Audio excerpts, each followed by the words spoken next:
Hola, ¿qué tal? Saludos desde el Ateneo Mercantil de Valencia. La verdad es que llevamos ya mucho tiempo, muchos programas, hablando de emprendimiento, pero les aseguro que hoy, por lo menos para mí, va a ser especial y creo que también para todos ustedes. Hoy vamos a hablar de emprendimiento social, con tres personas que tienen la habilidad de hacer cosas extraordinarias y en estos tiempos que corren, para mí la verdad es que es increíble. Tienen la habilidad de hacer cosas extraordinarias solo para cambiar la sociedad. Para ello voy a presentarles a nuestros tres invitados. Con nosotros está Majo Gimeno. Majo Gimeno es presidenta de Mamás en Acción. Majo, muy buenas tardes. Hola, muchas gracias. Muy encantada de tenerte con nosotros. Está también Nacho Grande, director de Cáritas Diocesana Valencia. Nacho, muy buenas tardes también. Buenas tardes, sí, gracias. Y Pedro Carceller. Él es el fundador del fundador proyecto de NSD Nazaret. Exacto. Pues Pedro, muy buenas tardes también. Buenas tardes. Y bienvenido al Ateneo Mercantil. Como decía, Majo Gimeno es presidenta de Mamás en Acción, una asociación que con ese nombre nos podemos imaginar que puede mover el mundo, porque cuando las madres se ponen en acción, supongo que son imparables. Bueno, supongo no, lo sé.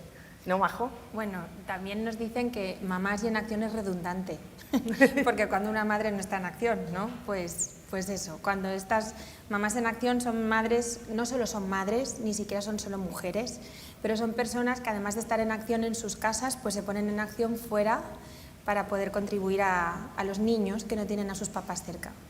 Cuéntanos concretamente qué es lo que hacéis.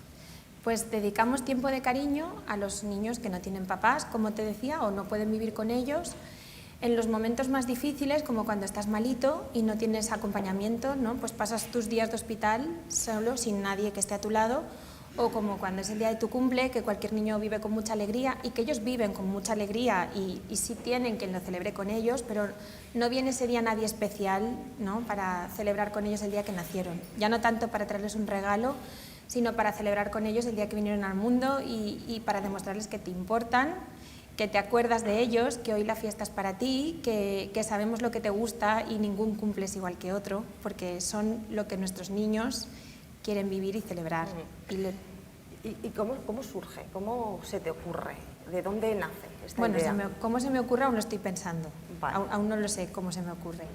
Pero surge porque yo me había recién estrenado en la maternidad y me enteré de que había un niño que estaba solito en el hospital y yo no lo entendí. Entonces me impactó mucho y me ofrecí como voluntaria y dije, oiga, este niño ¿por qué está solo?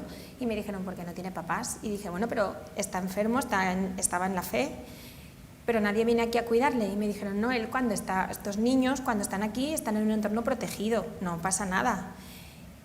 Ya, pero no sé, ¿no? Mi hija se pone enferma y lo primero es el achuchón de mamá y tranquilizarla y luego ya viene la piretal o lo que venga. Este niño, ¿quién hace eso con él?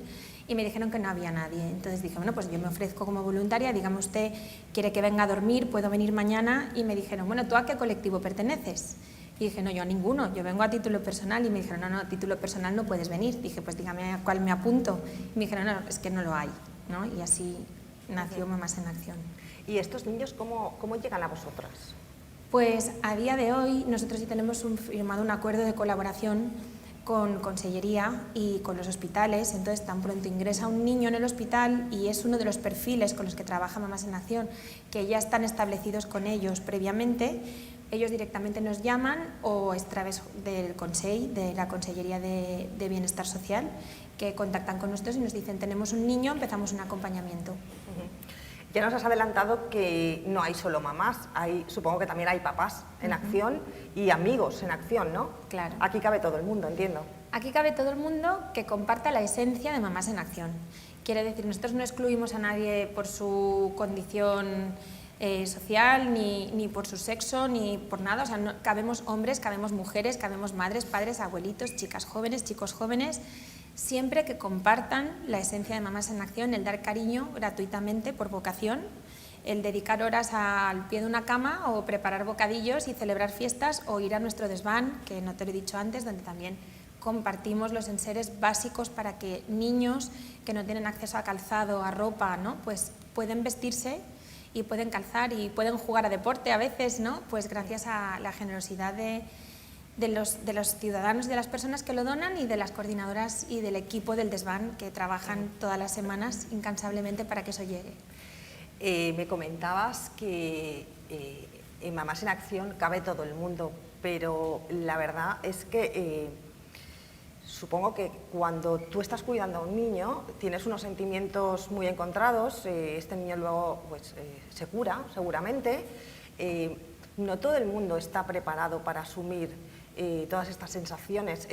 ¿Hacéis algún tipo de formación a todos los voluntarias y voluntarios? Sí, por supuesto. Para hacer de papá o de mamá de un niño no te podemos formar, ¿no?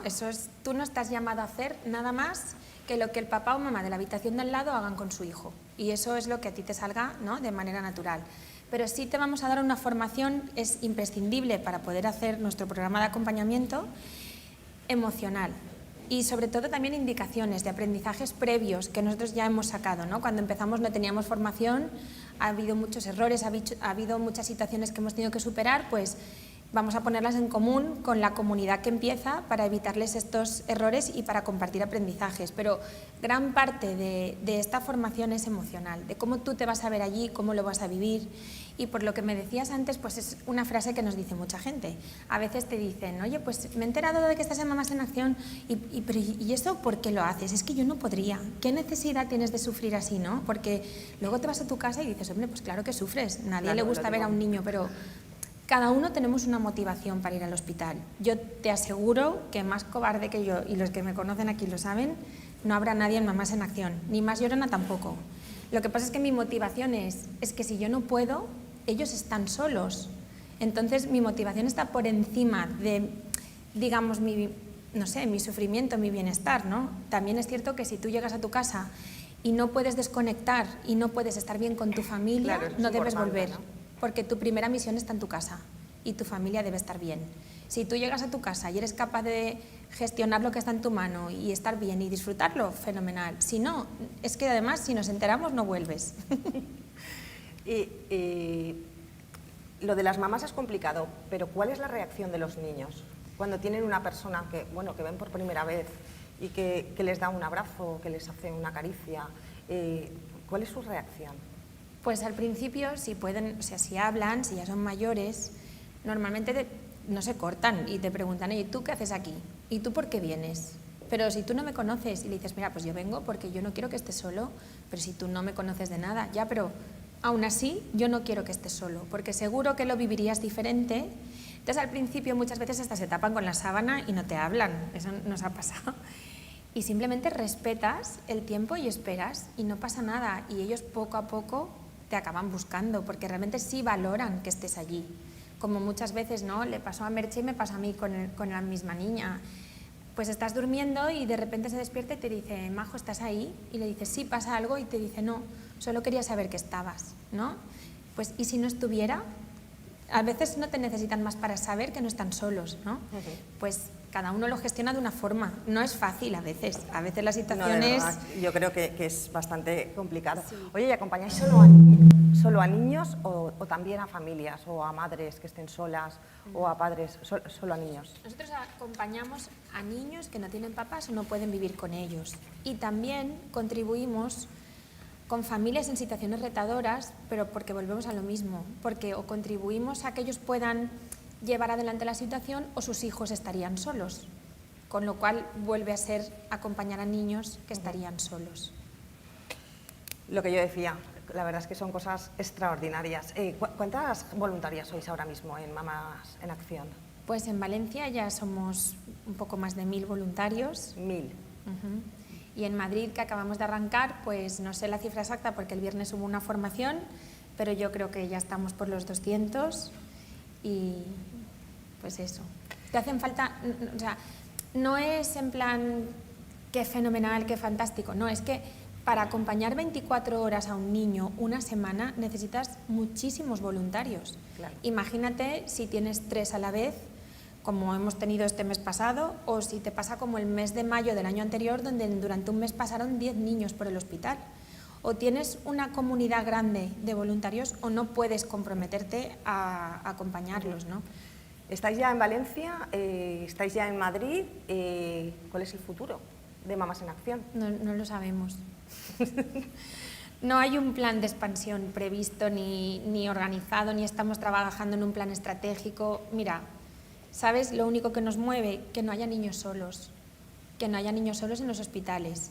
Si hay un hospital que detecta que tiene niños solos, nos llama y nos dice, como pasó con el niño Jesús, oye, tenemos niños solos, sabemos lo que hacemos, podéis venir, y encontramos el apoyo para llegar y la gente de la zona responde, será para bien y allí estaremos. Si no, pues no podremos llegar, ¿no? Pero ojalá Mamás en Acción pudiera estar en todas las ciudades donde hay niños solos, que por desgracia hay en muchas ciudades de España.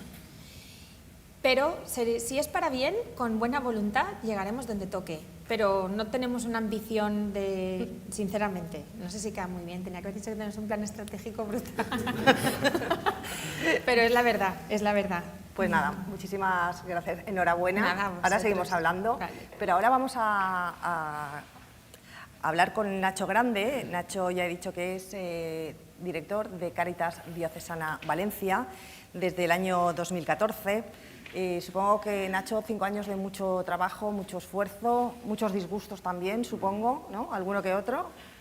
5 años muy intensos. 5 años me nombró don Carlos Osoro, director de Cáritas de Valencia, en julio, como bien comentabas, del 2014. Él se marchó a Madrid en agosto.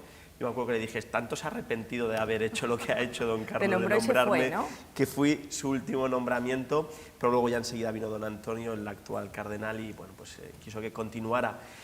5 años muy intensos, de mucho trabajo, viendo muchas sombras, pero también viendo muchas luces, precisamente en esa capacidad, lo que comentaba Majo, ¿no? Esos pequeños milagros de miles y miles de personas que de alguna manera se rebelan contra un mundo que intenta ocultar, contra un mundo que intenta decirnos que todo va bien, cuando no todo va bien, cuando hay mucha gente que sufre, cuando hay mucha gente que vive en la soledad, cuando hay mucha gente que piensa que no solamente no sirve, sino que no hay nadie que le pueda ayudar o que no es importante. Y por lo tanto, pues bueno, la importancia de las personas voluntarias que son capaces ya no únicamente de dar y de atender, sino de compartir su vida, que es lo que en definitiva enriquece precisamente a todas las entidades que trabajan en el ámbito de lo social, que no buscan el dar una cosa como una ayuda finalista, el pagar un recibo de luz no es el fin, sino es el medio para conectar corazones, para conectar realidades, ayudar en el pago de un alquiler, ayudar en la compra semanal a una familia. Eso no tiene que ser el fin, tiene que ser el medio para acercarnos al dolor y al sufrimiento de muchas personas que nos necesitan, ¿no? Y algo que destaco mucho de las personas voluntarias es que, yo creo que también Majo y Pedro lo pueden luego comentar, es que recibimos muchísimo más de lo que damos. Siempre nos intentamos poner a lo mejor desde una perspectiva de, pues bueno, nosotros somos las personas que damos, pues todo lo contrario, somos las personas que recibimos. Las personas a las que atendemos nos están dando lecciones de vida a diario, lecciones de superación, de esfuerzo, de lucha.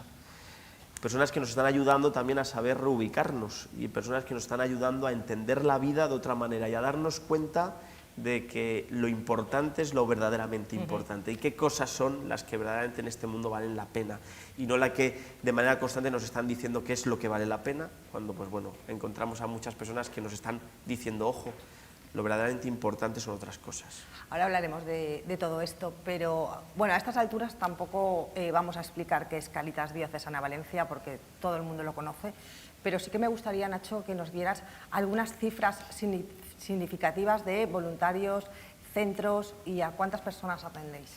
Cáritas, el Papa Francisco dice una frase que a mí me gusta mucho, la define muy bien de Cáritas, que dice, Cáritas es la caricia de la Iglesia en el rostro de los más débiles. Bueno, ahora luego te preguntaré también por una frase que dijo Papa Francisco. El Papa Francisco dice frases demoledoras, sí, dice frases que son además titulares sobre muy potentes. Cáritas, que se me quedó grabada y quería preguntarte por eso. Pues él dice esa frase, entre muchas, y Cáritas, pues bueno, en definitiva, pues es ese cauce institucional que tiene la Iglesia para mostrar la solicitud preferencial de la propia Iglesia por las personas más débiles. Actualmente en la diócesis de Valencia, en el último año, en el año 2018, se atendieron a más de 60.000 personas.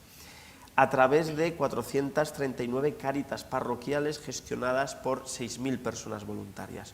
Son cifras muy llamativas, ¿no?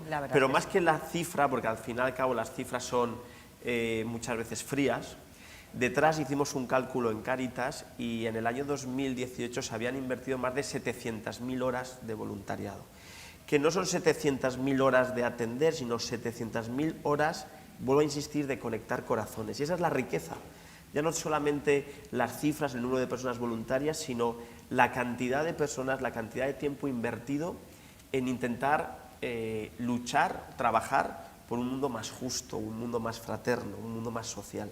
Claro, porque desde Cáritas no solo atendéis el día a día, las necesidades del día a día, sino que realizáis muchísimas actividades de todo tipo, ¿no, Nacho? Cáritas pues tiene muchísimas ramas, tocamos casi todas las realidades de vulnerabilidad de la sociedad, desde las más extremas, como el acompañamiento a las personas sin hogar o a las mujeres en contexto de prostitución y de trata, que eso es un drama brutal, la esclavitud del siglo XXI, pasando por proyectos de familia e infancia, proyectos que atienden a personas migrantes, proyectos que atienden las acogidas de las cáritas parroquiales, economatos.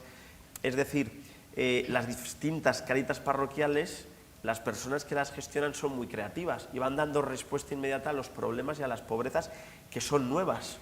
Hace 10 años o 15 años el perfil de personas que vivían en el ámbito de la exclusión no es el perfil de personas que viven ahora, ¿no?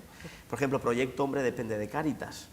Proyecto Hombre nace en los años 80, cuando la heroína estaba aniquilando a muchísimos jóvenes de Valencia. Ahora nos estamos dando cuenta que los jóvenes están cada vez más conectados e independientes a los teléfonos móviles, a las apuestas online, al cannabis sintético, por ejemplo. Son nuevas realidades que aparecen y cuando te viene una familia y te dice, mira, es que mi hijo pues está enganchado al juego online que se publicita de manera constante, además por personas de relativo peso en la sociedad, que da la sensación que se relativiza, y todo eso lo que nos está llevando es a detectar algo que nos preocupa, que es que la pobreza, la exclusión, y cuando hablo de pobreza hablo en líneas muy generales, La pobreza no única y exclusivamente es aquella persona que no tiene recursos económicos, sino la pobreza también es un niño que está solo en un hospital.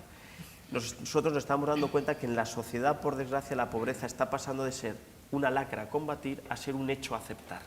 Y estamos naturalizando que hayan personas que sufren, lo vemos algo normal, lo vemos algo casi cotidiano. Estamos naturalizando situaciones dramáticas de niños que están viviendo solos, estamos naturalizando situaciones dramáticas de personas que huyen de la guerra, que huyen del hambre, estamos naturalizando personas que viven en la calle, lo vemos como si fuera algo más, ¿no? El otro día, en una reunión que teníamos con personas sin hogar, uno de ellos me decía que lo que verdaderamente quería es no ser invisible para la sociedad. Decía, yo no quiero ni tan siquiera una cena o dormir, lo que quiero es que, pues bueno, cuando alguien me ve, que no me salte, o que alguien me mira a los ojos y me pregunte cómo estoy, ¿no? Esa es la clave, y eso Cáritas intenta trabajar en esa línea, en intentar de alguna manera u otra generar un mundo mucho más humano y darnos cuenta que todos los que estamos aquí, de alguna manera u otra tenemos que ser capaces de preocuparnos de lo que nos rodea. Y no única y exclusivamente irnos muy lejos, sino somos capaces de coincidir todos los días en el ascensor con un vecino y no darnos cuenta de si esa persona está sufriendo. En Valencia está aumentando muchísimo las personas mayores de 75 años que viven solas en sus casas. La soledad a día de hoy también es un problema. Entonces, pues bueno, hay que ser creativos, hay que ir buscando nuevas realidades. Vosotros en el 2011 celebrasteis, si no estoy equivocada, las bodas de oro de Cáritas Diocesana, o sea que ya lleváis muchísimo tiempo. Sí. Evidentemente el perfil de gente necesitada ha variado mucho en todos estos años. La semana pasada conocíamos los índices de pobreza en la Comunidad Valenciana, un 30%, uno de cada 3 valencianos son personas en riesgo de exclusión social. ¿Por qué somos la comunidad en toda España, somos la 7ª comunidad en España donde más pobreza hay? Eso es una pregunta que la respuesta es muy difícil, porque si la supiéramos también intentaríamos ver qué poder hacer, pero es verdad que nosotros detectamos, ya no solamente que somos el 30%, sino la cronicidad de la pobreza. En la Comunidad Valenciana, las personas que estamos atendiendo, las estamos atendiendo durante los últimos 7 años, es decir, en nuestra comunidad la exclusión social está enquistada, y es un problema. Detectamos la transmisión intergeneracional de la pobreza. Es decir, un niño que nace en la Comunidad Valenciana, en una familia pobre, tiene un 80% de posibilidades de cuando sea adulto ser pobre. ¿Cuáles son las causas? Las causas son pues, el no acertar en las políticas sociales, no invertir en políticas sociales, eso a nivel general, y luego a nivel individual la reflexión que cada uno de nosotros como ciudadano tenemos que hacer. ¿Qué hago yo con mi vida? No únicamente dedico mi vida a los demás, o vivo de una manera que estoy dejando excluido a los demás. Soy una persona que me agarro al consumismo, soy una persona que intento vivir desde la sencillez. El luchar contra la pobreza es tocar muchos palos, porque no única y exclusivamente es falta de recursos económicos. Estamos viendo un descenso de esa fatiga solidaria que se llama. Las personas cada vez nos cuesta más movilizarnos, ¿no? Las asociaciones de vecinos, algo que tuvo en nuestra comunidad y en nuestra ciudad de Valencia un auge brutal, pues ahora poco a poco va desapareciendo, ¿no? Nosotros somos capaces de generar tejido social, somos capaces de complicarnos la vida, como por ejemplo Majo se la complicó hace unos años y ha hecho que 1000 personas se la compliquen, o somos un poquito más cómodos y nos gusta ver que las cosas las hagan otros, ¿no? O que al menos la responsabilidad la tengan otros. Y eso es algo que yo soy el primero que todas las noches intento de alguna manera decir, ¿qué estoy haciendo yo por cambiar mi entorno? Y muchas veces, por desgracia, yo mismo digo, pues no estoy haciendo nada. Y esa es la clave. Más que los políticos actúen, que tienen que actuar, más que las administraciones hagan lo que tienen que hacer y que pongan en el centro de la acción a la persona, también un poco ese examen de conciencia de nosotros como ciudadanos de este mundo que estamos haciendo. Y volviendo un poco a las causas de la pobreza o de la exclusión social, uno de los objetivos dentro de los niveles en los que se mide era el tema del trabajo, del empleo.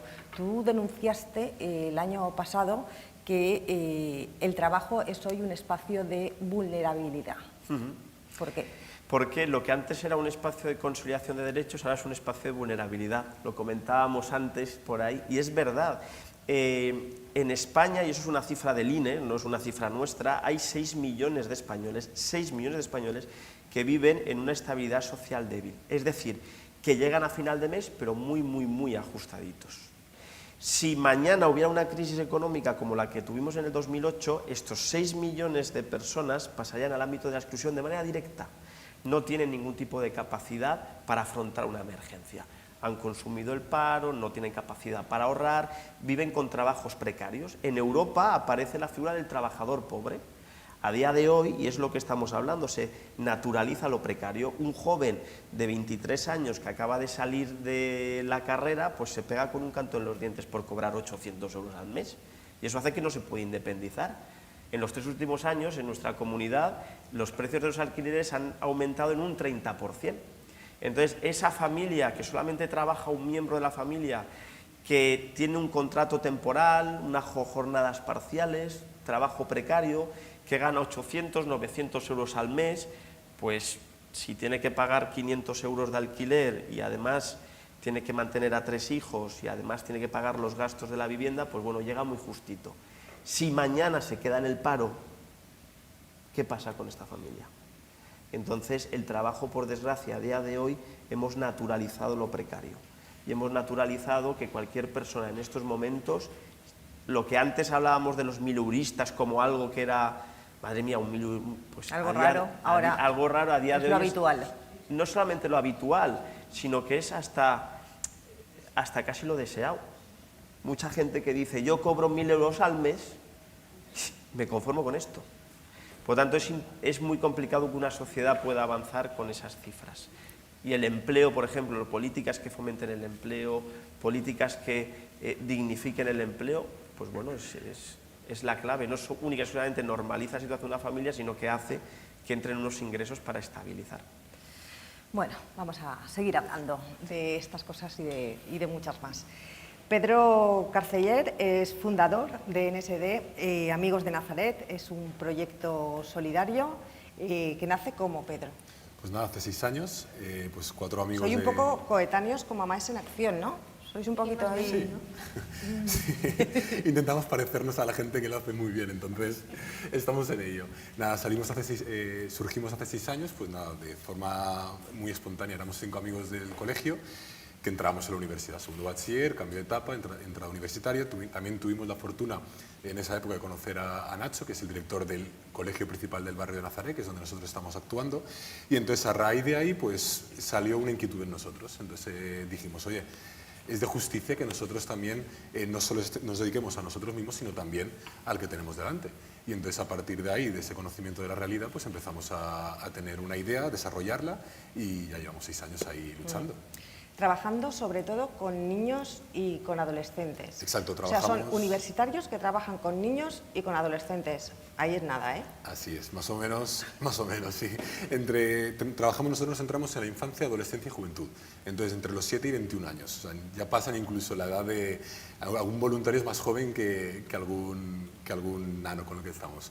Entonces sí que es verdad que la gran mayoría de los voluntarios somos universitarios, pero hay algunos que sí que ya han pasado la etapa universitaria y deciden, a pesar de haber empezado con nosotros siendo universitarios, una vez terminado, deciden continuar con nosotros. Porque es verdad que el barrio en el que estamos en Nazaret, que es un barrio maravilloso, os invitamos a venir, es un barrio espectacular, es verdad que hay mucha vulnerabilidad y es verdad que hay momentos en los que se necesita que entre todos arrimemos el hombro y entonces engancha, Nazaret engancha, nuestros niños se enganchan y entonces ya poco a poco vamos nosotros creciendo con ellos.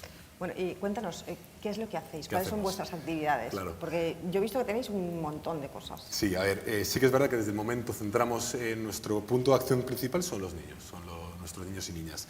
Entonces empezamos, nuestra acción engloba todo aquello que está fuera del horario lectivo del colegio. Entonces empezamos con un monitor despertador. El monitor despertador lo que hace es llamar por las mañanas a las familias, las despierta, las recoge y las trae al colegio. Esto es el programa Bon Día, ¿no? Exacto, muy bien, muy bien. No, es que me ha llamado muchísimo la atención. Así el programa es, Bon Día, o sea, que tienen un despertador, ¿no? Exacto, es un que monitor los despertador. cogen y los llevan al colegio. Y los lleva al colegio. En el colegio, ya desde el colegio, pues entonces se les da de desayunar, están con ellos, horario lectivo, perdón, y una vez finaliza el horario lectivo empiezan ya las actividades, la gran cantidad de actividades del proyecto.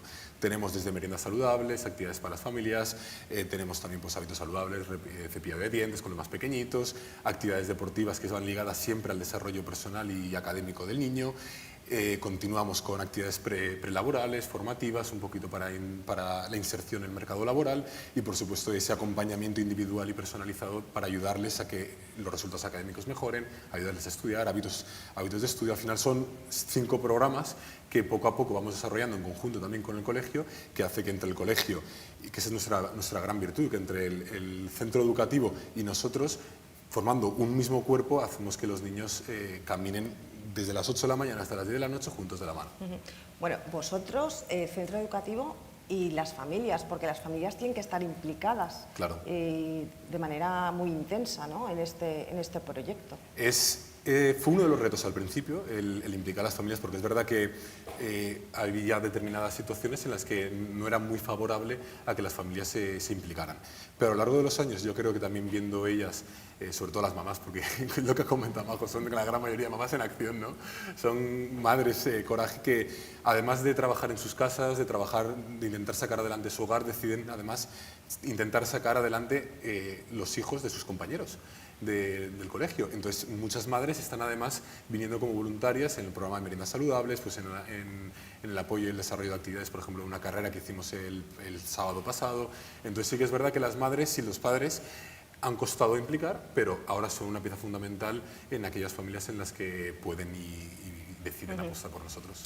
Supongo que hacéis un poco de todo, ¿no? Un poco de profes, un poco de psicólogos, un poco de todo, porque bueno, las madres que tenemos adolescentes sabemos lo complicado que puede ser esta etapa y más aún si tienen algún tipo de problema.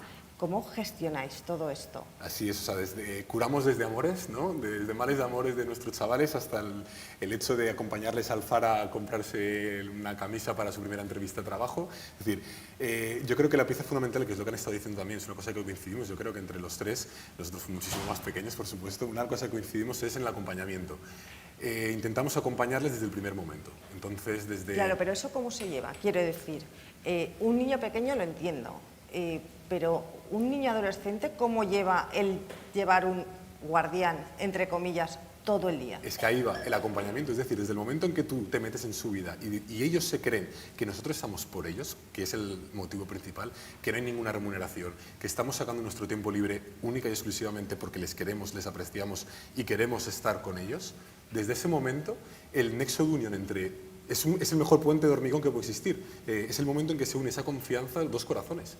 Es decir, desde el momento en el que existe esa confianza, de que el trabajo diario, de que ven que es transparencia pura y dura, desde ese momento la fragilidad esa se nota ya entre las personas y desde ese instante, perdón, ya las vidas de los voluntarios están unidas a la de los niños y no es una cosa de que el voluntario está por encima del niño, todo lo contrario. Claro, pero es que, bueno, al final vivís una etapa muy importante junto a ellos. Claro, la adolescencia es... básica. Adolece, ¿no? La adolescencia adolecemos de... Entonces...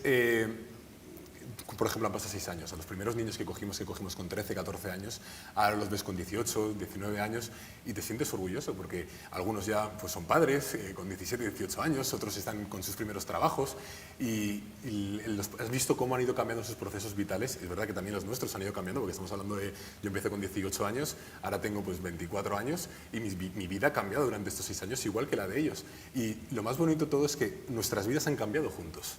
Entonces, nuestras vidas están unidas por esos lazos que durante 6 años se han ido construyendo a la vez. Entonces, lo que comentabas, a partir de ahí, ellos son para nosotros ejemplo y nosotros también somos ejemplo para ellos. Al final somos referentes mutuos y cualquier problema, ya han pasado años y no estás en contacto, porque voluntarios, por ejemplo, amigos íntimos que están en Holanda o que están en Londres por estudios, les siguen recibiendo llamadas de los niños porque quieren contarles sus problemas. Entonces eso es lo más bonito de todo, al final eso es lo que te llevas de todo el trabajo. Es increíble el trabajo que hacéis.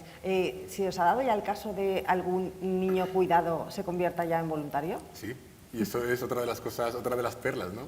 Otra de las grandes perlas. Tenemos desde hace 2, 3 años, tenemos ya varios voluntarios. Bueno, al final os podéis retroalimentar, ¿no? Claro, de todo vuestro trabajo durante todos estos años. Ese es uno de los objetivos y además es una de las cosas que más nos enorgullece a nosotros, que los propios chavales te digan y dicen, oye, que yo quiero ser voluntario, que lo que tú me has dado, lo que tú has estado haciendo con nosotros, yo quiero hacerlo ahora con los chavales que tienen ahora 7, 8 años. Y entonces es verdad que reciben una formación bastante exigente, es verdad que está en principio de acompañantes, de voluntarios, pero ya tenemos casos después de 2, 3 años que ya son voluntarios de pleno derecho y que son uno más cuando hacemos cenas de voluntarios, cuando nos vamos de los voluntarios a tomar algo, porque al final es una gran familia entre todos los voluntarios. Ellos, que eran nanos nuestros, ahora son voluntarios y son uno más, son amigos nuestros.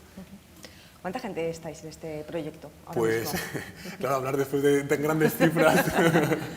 Bueno, pero tan grandes cifras, el trabajo al final, cada uno en su somos ámbito. Al alrededor de final 120 voluntarios que trabajamos pues 7 días a la semana y que estamos pues con ellos ahí peleando. Y entonces es una cosa que empezamos 6 voluntarios, que ahora somos 120 universitarios o postuniversitarios y que pues, estamos ahí peleando, luchando y cada día somos más. Y de momento solo en Nazaret. De momento solo en Nazaret y también es importante que en nuestro caso sea siguiendo solo en Nazaret.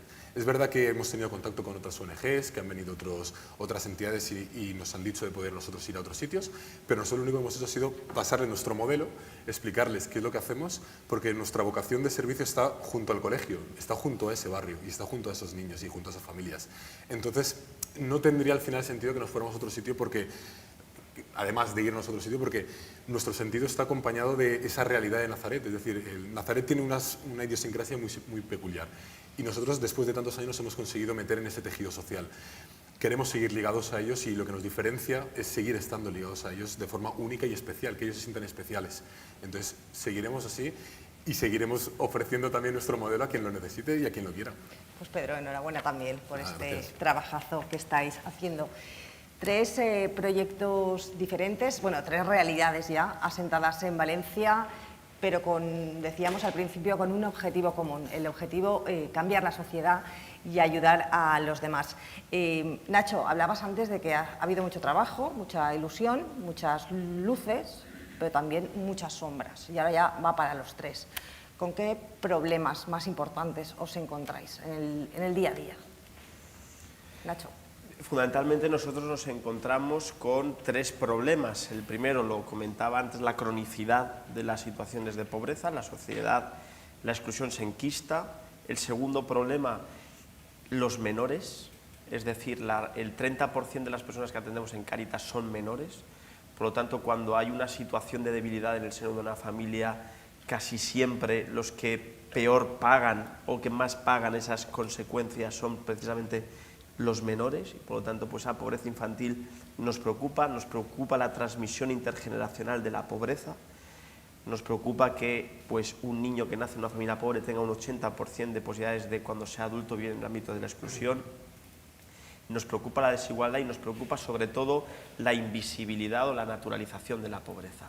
Esa es la clave fundamental. Nos preocupa, el Papa Francisco habla de la globalización de la indiferencia. Bueno, el Papa Francisco, te tengo que decir, Sí, antes me has dijo, comentado.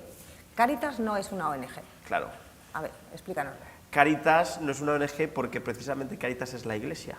No se entiende Cáritas fuera de la Iglesia, no se entiende Cáritas como una entidad, como una organización, como un colectivo fuera de la Iglesia. Cáritas es la propia Iglesia y lo que intenta es poner en valor una palabra que, por desgracia, está muy menospreciada, que es la palabra caridad. Cuando hablamos de caridad o el imaginario caridad, nos da la sensación que la caridad es algo malo, la caridad es dar lo que nos sobra, la caridad es posicionarse desde una perspectiva de superioridad, cuando es todo lo contrario. La caridad es el ejercicio del amor, puro y duro. Yo cuando hago algo por una persona, cuando acompaño a mi madre que está enferma, no la estoy acompañando por un gesto de solidaridad, no estoy diciendo, uy, tengo que ser solidario con mi madre. Ni la estoy acompañando por un gesto de justicia, es que mi madre me ha cuidado tanto que es justo que yo la acompañe en la enfermedad. La estoy acompañando por un gesto de amor. Quiero a mi madre y como la quiero, la acompaño en su sufrimiento. Y eso es lo que la caridad es, y eso es lo que Cáritas intenta decir. Cuando trabajemos por las personas que sufren, lo tenemos que hacer porque las queremos. Esa es la clave. Majo, ¿cuáles son vuestros problemas diarios? Pues yo creo que fundamentalmente la visibilidad, y esto enlaza mucho en lo que decía antes Nacho. El individualismo no nos deja ver que la sociedad tiene mucho más que atender que lo que vemos cada día. Cuando vamos por ahí y hablamos de Mamás en Acción, nadie sabe que más de 43.000 niños en España están en situación de necesitar una familia, en necesidad de necesitar una familia acogida, que les dé la oportunidad de vivir en una familia. Personalmente, ni aquí ni en Madrid, por lo que estamos, vemos campañas grandes de sensibilización donde se diga, señores valencianos, tenemos 43, o sea, en la Comunidad Valenciana 3.975 niños que viven en hogares infantiles, que nuestros hogares infantiles están llenos de niños necesitando una familia. Pero sigue siendo un poco tabú este tema. Pues eso, ¿por qué no sale en los medios? Pues yo creo que sinceramente a nadie le interesa que se sepa que igual la gestión no se está haciendo lo mejor que se podría para dar oportunidades a estos niños. Y ahí también enlaza con nuestra segunda problemática, y es que nosotras tampoco podemos suplantar perfiles profesionales. Tenemos que hacer nuestra labor con mucho cuidado de contribuir, de aportar desde el cariño, que es lo que hacemos por vocación, pero porque Mamás en Acción esté cubriendo una carencia social, no podemos hacer que a quien le corresponde atenderla no lo haga, porque entonces las políticas sociales no están siendo correctas. Entonces, esa es también una dificultad que nosotros tenemos. Queremos contribuir, pero no queremos que por nuestro trabajo, o sea, por nosotros sería genial, encantados, pero no podemos hacer que por poner a voluntarios no se contraten a las personas necesarias para atender una problemática social latente. Y, por supuesto, esto también pues enlaza con la tercera dificultad que nosotros vemos, y es que esto es muy gordo, es una opinión personal. Yo no creo que las leyes de protección de la infancia realmente protejan a la infancia. Por lo que yo veo, en las situaciones que veo a diario con los niños que no tienen papás en nuestro país, están totalmente desprotegidos, vemos malos tratos muy grandes. A principios de año salía un estudio de Intermón a nivel nacional en el que decía que cada 81 minutos en España un menor es maltratado en el ámbito familiar. Solo un 10% de esos malos tratos se denuncian. Pero volvemos al individualismo. ¿Cuánta gente podrá estar viendo que un niño no está bien atendido, que un niño no está siendo bien tratado? Pero es mejor mirar a otro lado y no ponerme en líos y a lo mejor hacer visible que hay una situación irregular o que como poco me llama la atención, ¿no? El otro día, por ejemplo, también leí un artículo pues, que me emocionaba porque pasó en Estados Unidos. Un repartidor de pizza que fue a entregar una pizza, no sé si lo visteis, fue hace un par de semanas que fue a entregar una pizza y le llamó la atención que el padre abre la puerta y él ve por una rendija, o sea, una puerta estaba entornada, a una menor de 7 años desnuda en una cama. Y el repartidor dice, pues no sé, pero esto no me parece normal, y llamó a la policía. Pues realmente había 2 niñas esclavizadas sexualmente al padre y gracias a que alguien vio más allá y no miró su ombligo, pues pudo hacer algo por alguien, ¿no? Pues yo creo que tenemos un problema de visibilidad importante en el que no se da visibilidad a los problemas reales. Como decía Nacho, ahí podemos hablar un montón, yo te hablo de mi sector porque es el que conocemos, porque ¿por qué pasa entonces que alguien que no se ha planteado en su vida a lo mejor el acogimiento familiar? Primero porque no lo conoce y segundo porque de lo que sabe y ha conocido que alguien le ha contado, lo típico, yo no podría, ¿no? Pero sí le cabe un voluntariado de venir a celebrar fiestas de cumpleaños a un hogar infantil y entonces conoce una realidad en primera persona y resulta que crea un vínculo con un niño al que ves mensualmente celebrando una fiesta de cumple y llega el verano o llega la Navidad y dice, ¿y este niño por qué no sale? Claro, Majo, pero y acaban acogiendo a Asun. Pero ¿tú por qué crees que no se fomenta el acogimiento familiar? Porque sería bueno para la administración y sería bueno para los niños e incluso sería muy bueno para las familias. Pero para eso alguien tiene que reconocer que sus hogares están llenos de niños y que no deberían estarlo. Pues es que me parece muy triste, sinceramente. Es una opinión personal, ni siquiera puedo hablar por un colectivo. Igual aquí hay muchos voluntarios de Mamás en Acción y te pueden dar otra. Desde mi experiencia, desde cuando veo que se resuelven casos de niños que se les... Y luego, cuando alguien se decide a hacer una acogida, ¿por qué hay tantas trabas administrativas para llegar ahí también? Pues eso me gustaría saber. También tengo mi opinión, pero no la puedo decir. Vale. Pedro, complicaciones, dificultades. Continuando. Sí. Claro. Pues, por una parte, es que también está todo relacionado. Al final es también ligado con, Podéis intervenir, cuando queráis. Con lo que acaba de decir Majo, también es el tema de la insensibilidad. Es verdad que hace 6 años, 7 años, la sociedad en su conjunto, la crisis, la gente está muy sensibilizada. Han ido pasando los años, es verdad que la situación ha ido mejorando, pero como ha comentado Nacho, hay un margen de la sociedad que no mejora, que no sale. Sin embargo, el colectivo, la gente en su conjunto piensa que sí que ha ido pasando la crisis y piensa que sí que la gente que lo estaba pasando mal ya no lo está pasando mal, pero sin embargo sigue existiendo eso. ¿Qué pasa? Que nosotros lo que estamos viendo es que la gente dice, pero ya no hay pobrezas, es mentira.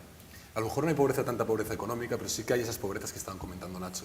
Y en la sociedad, al hacerse insensible ya a esas pobrezas, ya no se compromete o ya no dedica el tiempo que se le estaba dedicando antes. Eso por una parte. Por otra parte, lo que también comentaba Majo, la falta de recursos de la administración, pero además de esos recursos que estén acompañados por parte de la administración. Tú no puedes dar una paguita a una familia que no tiene esa cultura o no tiene esa educación de cómo administrar ese dinero. Tenemos el caso, por ejemplo, de un chaval nuestro que me comentaba una voluntaria ayer mismo. Le da al ayuntamiento pues, para un trabajo una cantidad de 1.200 euros y mensualmente lleva un año trabajando del programa de Valencia Activa y a día de hoy tiene en su cuenta menos 800 euros. Estamos hablando de un chaval de 19 años que ha ido trabajando cada mes y que ahora tiene menos 800 euros que vive con sus padres. Ahí falta algo, ahí pasa algo, además de las apuestas, que es otro de los problemas, ahí pasa algo, falta un acompañamiento muy serio y muy importante por parte de esa administración que da esa cantidad de dinero. Y luego, por último, la frustración, es decir, nosotros estamos trabajando con los chavales 6 años en nuestro caso. Cuando los cogimos les decíamos, cuando tú trabajas, tú estudia, tú comprométete, tú esfuérzate, porque cuando te esfuerzas y te comprometes, al final acaban obteniendo los resultados. La sociedad al final te contrata, al final te mereces lo que por justicia te has trabajado. Y nos encontramos que no. Cuando chavales que me los encuentro por la calle me dicen, tú me decías... ¿Y qué le respondes? Claro, es que eso ¿Y qué le respondes cuando es yo muy mismo, complicado. cuando yo mismo acabo de terminar la universidad, acabo de entrar al mercado laboral y no tengo salida para el mercado laboral? Eso que mismo que nos pasa a nosotros, a los jóvenes de hoy en día, también les pasa a nuestros chavales. Entonces es una problemática que se va uniendo, la falta de salidas y la falta de esperanza. Yo quiero, como has dicho que podemos Sí, intervenir, claro, es que por me parece supuesto. muy importante. Lo fácil es destinar partidas presupuestarias que además te posicionan políticamente y donarlas generosamente, como dice, que es necesario. Lo difícil es transformar esas partidas presupuestarias que vas a hacer llegar a 1000 personas en una fuente de herramientas para que esas 1000 personas sean capaces de pescar. O sea, darles la caña y no el pescado. Porque cuando tú le das a alguien que lo necesita, o sea, no digo que no, pero es que hay que ir más allá, hay que generar oportunidades para gente que no las tiene. Porque hay gente que tú le puedes sostener, pero no lo vas a sacar de la caridad, bendita caridad, pero lo que hay que hacer es que la gente también tenga dignidad. Lo que hay que hacer es que la gente sepa conseguir sus recursos, sepa integrarse, como decía Nacho. Es que alguien que está viviendo continuamente de la caridad nunca se va a integrar en una sociedad porque no se siente digno y porque el resto de sociedad no lo dignifica. Esta persona vive de la caridad y ya lo hemos excluido. Entonces, es necesario atender y dar caridad a alguien de entrada, pero hay que trabajar con ellos para darles la caña, para que sean capaces de ser dignos, de generar sus propios recursos. Y eso pocas veces creemos que también pasa. Por lo que veo, desde la Administración, bueno, las políticas sociales al final consisten en poner parches, Sí. pero no hay un futuro. Hay, yo creo que 3 claves, la han comentado Pedro y Majo. La primera es el acompañamiento que se hagan en esas políticas sociales, ya no única y exclusivamente la inversión de dinero, sino la capacidad de acompañar. Desde los servicios sociales municipales los trabajadores hacen, sin lugar a dudas, unos trabajos encomiables, pero muchas veces incluso se sienten desbordados, porque los servicios sociales no pueden ser única y exclusivamente gestores de subvenciones ni gestiones de ayudas. Tiene que haber algo más. Para eso se necesitan muchísimos más recursos. Creer verdaderamente en que y apostar en el trabajo y en el acompañamiento desde una perspectiva amplia y global de las personas que sufren. Lo segundo, la coordinación con todas las realidades que trabajan en el ámbito de la exclusión. Es importantísimo que estemos todos coordinados. Es importantísimo que una Cáritas parroquial esté coordinada con los servicios sociales de su municipio o con el colegio donde asisten los niños que se atienden en las Cáritas parroquiales o con los centros de salud que detectan e intervienen. Es importante generar una coordinación para precisamente trabajar en la línea de la prevención y de la dignidad de la persona. Y en tercer lugar, el apoyo al tercer sector, el apoyo a las entidades sociales que están en muchas ocasiones supliendo responsabilidades de la propia administración y que, mientras que la administración no asuma lo que tiene que asumir, qué menos que apoye a esas entidades que sí que lo están haciendo. Y por lo tanto, el apoyo a las entidades del tercer sector, la coordinación con todos los agentes que intervienen en el ámbito de la exclusión y la apuesta por políticas sociales de amplio espectro, políticas sociales de acompañamiento, políticas sociales de intervención y políticas de apoyo a la familia. La malla de contención de los efectos económicos de la crisis fue la familia. Si en España no llega a existir las estructuras familiares que existían, los efectos de la crisis económica hubieran sido devastadores. ¿Cuántas personas mayores empezaron a pagar las hipotecas de sus hijos? ¿Cuántos hijos volvieron a casa de sus padres? ¿Cuántos padres empezaron a pagar los estudios de sus sobrinos? ¿Cuántos hermanos ayudaron económicamente a sus familias? Esas estructuras familiares, esa protección que la propia familia, como herramienta básica de una sociedad, se tiene que fomentar. Y el tejido social se tiene que fomentar. Y las administraciones tienen que ver que una asociación de vecinos es una riqueza. Las administraciones tienen que ver que las entidades que trabajan en el ámbito de lo social son una riqueza, porque suplen muchas carencias. Y no solamente tienen que apoyarlas económicamente, sino contar con ellas. Pero también es verdad que los dejáis un poco, perdonad la expresión, pero sois aquellos que de alguna manera ponéis en la palestra las carencias que tiene la Administración. Pero es una oportunidad para unirse y trabajar en cohesión, como dice Nacho. No, sí, a mí me parece estupendo, no, pero es que además es muy importante porque, fíjate, tú puedes pagar a una persona para que acompañe a un niño en el hospital, pero no estás garantizando que le esté acompañando. Puede ser una persona que necesita el dinero y esté sentado y pase la noche allí, pero que no esté ni siquiera presencialmente en esa habitación, ¿no? Y tú puedes pagar a alguien para que vaya a un comedor a repartir comida, pero nunca va a conectar los corazones, como dice Nacho, nunca va a tener el impacto que tiene en la recuperación de nuestros niños el cariño si no es por vocación. Lo que quiero decir es, ni las entidades del tercer sector pueden tener impacto sin el apoyo de las administraciones, y creo que el trabajo de las administraciones se queda a mitad camino si no hay una parte vocacional. Entonces, simplemente hay que conectar, y quien tiene la posibilidad de llegar al tercer sector e invitar a participar y colaborar cuando desde luego no queremos interferir ni suplantar, son las administraciones. No está en nuestra mano. A ver si es verdad. Pedro. Es que no hay nada más que añadir, lo han dicho estupendamente. Comentabas antes, Nacho, la sociedad valenciana siempre ha sido solidaria. Sí. Pero que estáis notando un poco ese cansancio. ¿Es posible también que este cansancio llegue porque no se ve reflejado el esfuerzo de la sociedad en un esfuerzo de la administración? Sí que es verdad que hay una fatiga solidaria que se llama. Lo comentaba antes Pedro muy bien. La pérdida del imaginario crisis, de la sensación que hemos salido de la crisis, y entonces todo el mundo piensa que las cosas van mejor. Como que y se han por lo relajado tanto, un poco, ¿no? Nos relajamos. Eso sumado también en un momento en donde hay una pérdida de confianza por las instituciones. Y es verdad, y la sociedad pues pierde confianza en los representantes públicos, pierde confianza en las entidades, y por lo tanto pues eso de alguna manera u otra también afecta. Y por otro lado, pues esa globalización de la indiferencia. Aún así, hay que decir que los valencianos estamos por encima de la media en respuesta social, y eso hay que ponerlo también encima de la mesa. Bueno, pues hay Hemos que ponerlo en hablado valor, claro que sí. de muchas sombras, pero hay muchas luces. Los valencianos somos personas muy solidarias, y Valencia tiene una tradición histórica, social, brutal, pionera, y que tenemos que recordar al mundo entero que el primer orfanato que se funda en el mundo lo funda el padre San Vicente Ferrer en Valencia, que el primer hogar que acogía a personas con enfermedad mental en el mundo lo funda el padre Jofré en Valencia, que el primer humanista que pone encima de la mesa en Europa hay que tratar y hay que trabajar a las personas que viven en la calle fue Luis Vives, un valenciano.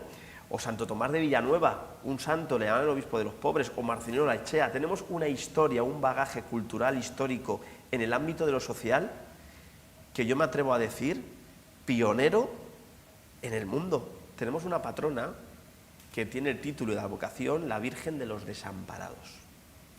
Y eso lo dice todo. No hay nada más que decir. Bueno, la verdad es que es un placer hablar con vosotros. Podríamos estar horas y horas, pero este tiempo es limitado. Yo no sé si sabéis que aquí escribimos la carta de los Reyes Magos ya, así que os pido vuestros deseos para el próximo año. Venga, Pedro. Pues, por supuesto, el primero de todo es borrar esa indiferencia que a lo mejor está apareciendo otra vez, que las personas, volvamos a mirar a las personas como lo que somos dignas de ser amadas, uno a uno, que volvamos, por favor, a dedicar nuestro tiempo al 100%, como ha dicho antes también Nacho, en el ascensor a preguntar, a no dejarnos volver esa vida del influencer, ¿no? Esa vida de la imagen propia, sino mirar la imagen de la persona que tenemos delante. Ese es mi primer deseo. Y mi segundo deseo, que haya esperanza para nuestros niños, que haya esperanza para sus niños, para toda la gente que trabaja desde Cáritas y por supuesto para nuestros niños, que vuelva a haber esperanza, que tengamos esperanza. Nacho, tu carta a los Reyes Magos. Yo mi carta a los Reyes Magos me sumo a lo que ha dicho Pedro, la esperanza. Creo que eso es lo que hace falta en nuestro mundo. Pensar que las cosas pueden cambiar y pensar que también nosotros podemos ser protagonistas de ese cambio. Ahí está. Majo, la tuya. Pues igual, y pedir que se dé un mensaje realmente veraz a la sociedad para que la gente que realmente conoce la situación se pueda movilizar, que dejemos de lanzar mensajes edulcorados, como decía Nacho, y sobre todo, y lo más importante, que quien tiene poder de legislar, que realmente baje a lo más bajo, conozca realmente a la gente que necesita salir y mejorar sus situaciones y que legisle en favor de ellos, sobre todo de los más indefensos, que para mí son los niños. Bueno, pues vamos a ver si esto sirve para seguir poniendo en marcha todo esto, que Valencia bueno, se ponga modo, que ya está bien. Les decía yo que hoy iba a ser especial. A mí me parece increíble que universitarios bueno, estén trabajando con niños en vez de irse de fiesta, que podría ser, o mamás que dediquen su tiempo a cuidar niños en hospitales en vez de estar pues, tomando café tranquilamente, o tantos esos voluntarios que dedican su tiempo a ayudar a los demás por vocación. Nacho, Majo, Pedro, muchísimas gracias por estar con nosotros y a todos ustedes por acompañarnos. Nosotros seguimos trabajando, ya saben que el Ateneo no para. Hacemos un parón estival y volveremos en octubre con muchas más novedades. Hasta entonces, feliz verano. Gracias.